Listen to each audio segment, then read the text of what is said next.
ఒక దుర్దినం, ఒక కాళరాత్రి కాశ్మీర్లోని పెహల్గాంలో 27 మంది అమాయకులను టెర్రరిస్టులు ఊతకోత కోయడం అంటే చాలా దిగ్భ్రాంతికరం, చాలా బాధాకరం.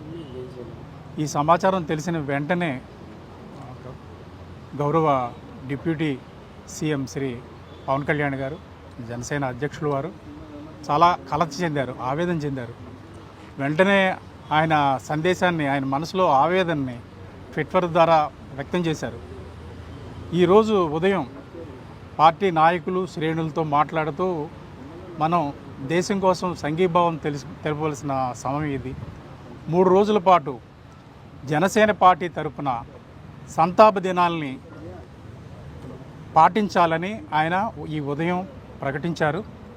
ఆ మేరకు ఈ ఉదయం పార్టీ కార్యాలయంలో పార్టీ పతాకాన్ని అవనతం చేశాము. సాయంత్రం ఈ ఊచకోతలో అమరులైన వారికి సంతాప సూచకంగా ఈ సాయంత్రం కార్యాలయం దగ్గర క్యాండిల్స్ వెలిగిస్తాము.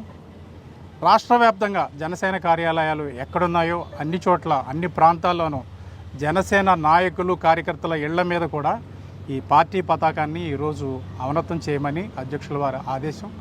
ఆయన ఆదేశాలను పాటిస్తున్నాము.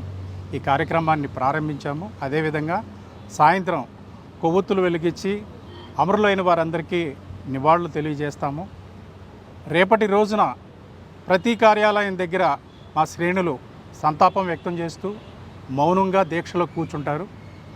అదేవిధంగా 3వ రోజున రాష్ట్ర వ్యాప్తంగా కొవ్వొత్తుల ప్రదర్శన, మానవహారాలు జరుగుతాయి. రాష్ట్రంలోని ఏదో ఒక నగరంలో, ఎంపిక చేసుకున్న నగరంలో పార్టీ అధ్యక్షుల వారు కూడా ఈ ప్రదర్శనలో చివరి రోజున పాల్గొంటారు.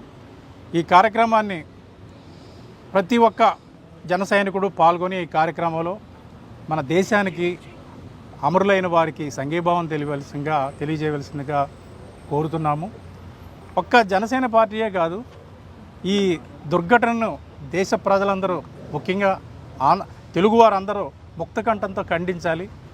మన బలాన్ని మనం తెలియచేయాలి. బలం మీన్స్ సామరస్యపూర్వకంగా, శాంతియుతంగా, సంఘటితంగా మేమందరం ఒక్కటే. మా మీద ఏది దాడి జరిగినా మేము తీవ్రంగా ప్రతిఘటిస్తామనే ఒక సందేశాన్ని ముష్కరులకు తెలియచేయాలని అధ్యక్షుల వారు తెలియచేశారు.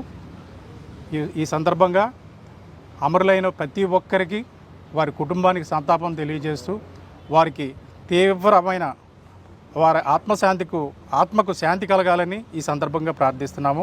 ఒక్క నిమిషం మౌనం మీ ముందు పాటిస్తున్నాము.